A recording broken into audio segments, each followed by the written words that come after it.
come to appreciate the fact that a minority of the members of the Committee on Appointments did write a minority or dissenting opinion, especially on two nominees. That is the Honorable Mithika Linturi and the Honorable Aisha Jumwa. Mr. Speaker, the Committee on Appointments did a rigorous job and with utmost objectivity. And indeed, on cases where we agreed, there was no wasting of time. I have cases in point, the case of the Honorable Professor Kindiki Kithure, the Honorable Kipchumba Murkomen, and the Honorable Aden Duale, who for sure left us with no doubt whatsoever that they were capable of exercising the mandates under the dockets to which they had been nominated. And unanimously, we approved their nominations or appointments. The Speaker. The Speaker, on the matter of the Honorable Mithika Linturi, if you go to the report, you will, at page 18, paragraph 17,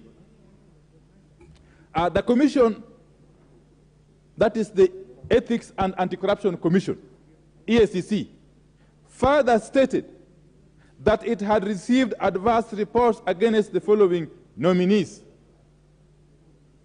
1, Honorable Franklin Mithika Linturi. Allegations that he is in possession of a forged Kcse certificate and a Bachelor of Commerce degree from Marathwada University in India, which he used to register for the Bachelor of Laws degree in the University of Nairobi. It is important to note that during the committee's proceedings, this question was put to the Honorable Linturi. And his answer was that his Bachelor of Laws degree from the University of Nairobi had no issue whatsoever. And yet, according to the EACC, this is a matter which is still under active investigation. He contended that the only issue he had was his master's degree program in law at the University of Nairobi, which had been stopped under suspicious circumstances. The Speaker, the Honorable Linturi went further to inform the committee that he was saddled with a plethora of cases, a litany of cases, numbering about 35, that had weighed him down so much that he wanted to forget about them and move on. Mr. Speaker, how will you move on? How do you move on when you have got active cases against you in court? When we approve you to be a cabinet secretary with all these cases, how would you move on? And yet Kenyans expect you to go and serve them from the office to which you have been appointed. That was our difficulty with the Honorable Mithika Linturi. And indeed, in addition to this other matter of the university accreditation, university certificates, he had the issue of the attempted rape case, which of course had been dropped, and the issue of forgery in terms of acquisition of certain loans, which were ongoing.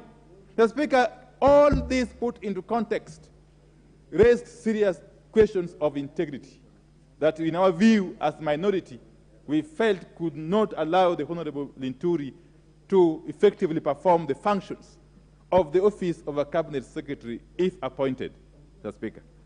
On the issue of Honorable Aisha Jumwa, it is a matter of public notoriety that the Honorable Aisha Jumwa, up to this afternoon, is still facing an active case of murder.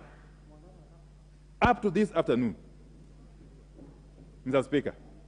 Mr. Speaker, and you will recall for sure, because we live in this country, that some few years ago, none other than the cabinet secretary responsible for national treasury, Mr. Henry Rotich, was charged with certain offenses, I think other corruption or related offenses. And upon being